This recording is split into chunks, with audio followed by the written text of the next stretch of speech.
Hello, Aries. Welcome dito sa 4th week of September reading mo. So, kamusta kayo? Sana kayong lahat ay okay. Healthy, syempre. Kung bago kayo dito sa aking sa Facebook page tuloy.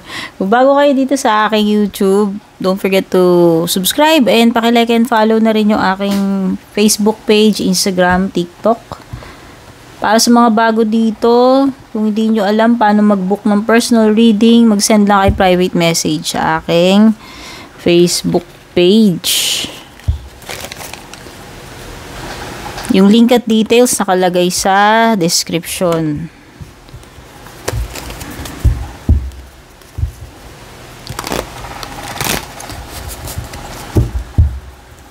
Kunin muna natin yung overall energy mo, Aries.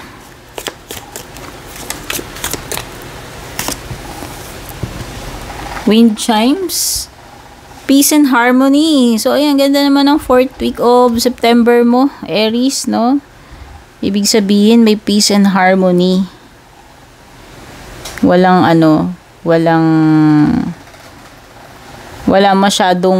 walang negative vibes, no? Tignan natin pa.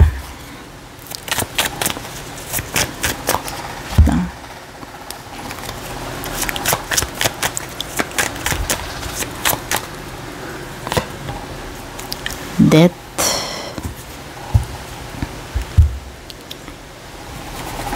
Okay, utang. May binabanggit about utang.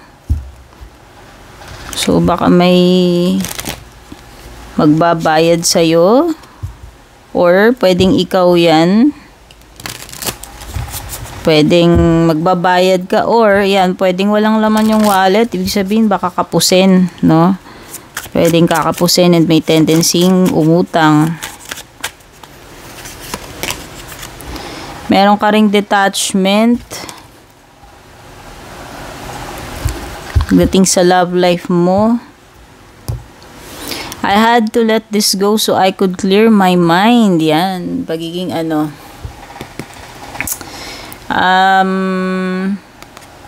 parang yung magkakaroon muna ng distance, no?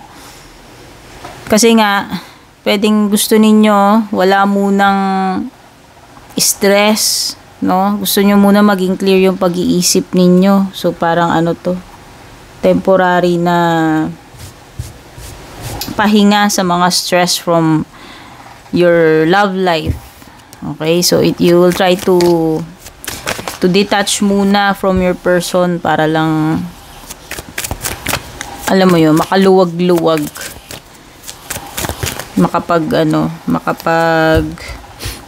Makapag-detox emotionally and psychologically.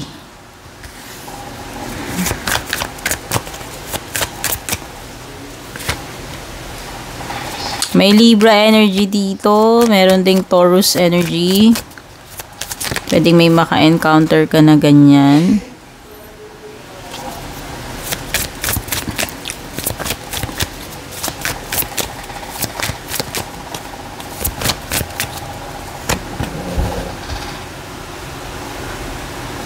Oo nga, you're seeking balance, no? You are seeking balance in terms, siguro hindi lang about relationship. Nakita ko kasi tong 4 of Wands, so parang na-feel ko noong una ko nakita to, naghahanap ka muna ng balance, lalo na sa relationships mo, whether sa love life mo yan, sa family, no? Something will be presented to you. Ace of Cups. Kung hindi ko alam kung ano to, this is an offering, no? Whether an offering coming sa tao or an offering galing kay universe, ayan, no? The clouds, no? From the clouds emerges a hand na may dalang cup. I feel this more of peace offering, no? So, basta this Ace of Cups means a blessing coming to you. Etong 4th week of September. Napakaganda.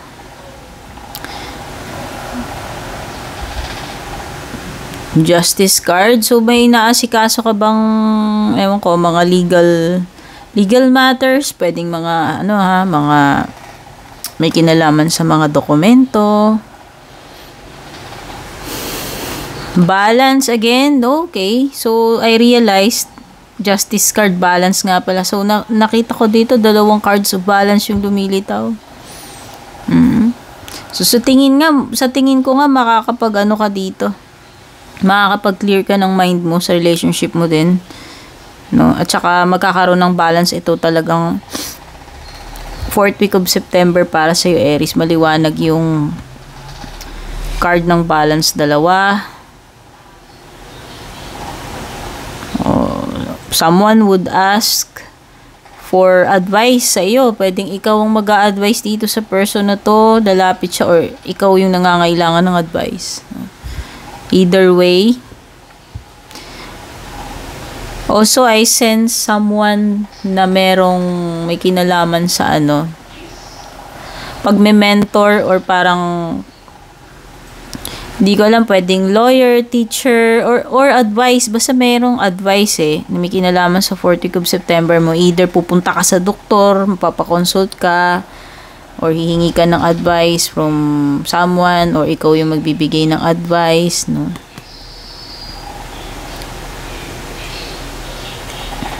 Nafe-feel ko rin dito, parang lesson learned ito. Si Hierophant, parang mas magiging wise and matured ka na. No? Yun daladalang resulta nitong situation na, kumbaga, kapupulutan mo ng aral, no? So, pwedeng may wedding din dito. Either attend ka ba ng wedding, or may kinalaman sa faith, sa church, like parang confession, or pagsisimba, or any kind ng activity na may kinalaman sa faith, sa church, no? Or sa school. Kumbaga yung mga bagay or places na meron parang pwede kang mag-aral o may matututunan ka, no? Activity. Justice. So, this is a card also ng paggawa ng desisyon. So, pwedeng gagawa ka ng important na desisyon. Itong last week of September. Also, may wedding, 2 card suggesting wedding. So, either may a-attend ka ng kasal or ikaw itong ikakasal. Pero 4 of Wands is not always about wedding. Pwedeng may kinalaman din ito sa mga gathering, reunions, no? Basta yung an event or pagkakataon na maging magkakasama, no? Pwedeng family, relatives, friends, no? This is a card of celebration, by the way. Pwedeng may party or yung mga or similar occasions, no? Yung iba sa inyo naiinip itong 4th week of September. Naiinip kayo dito. Ano ba itong hinihintay ninyo? Pera ba to? Or anything na parang bubulalas mo sa sarili mo Ang tagal-tagal naman nung hinihintay ko. Ano ba yan? Maghihintay pa ba ako? O may mahihintay ba ako dito? So, yan.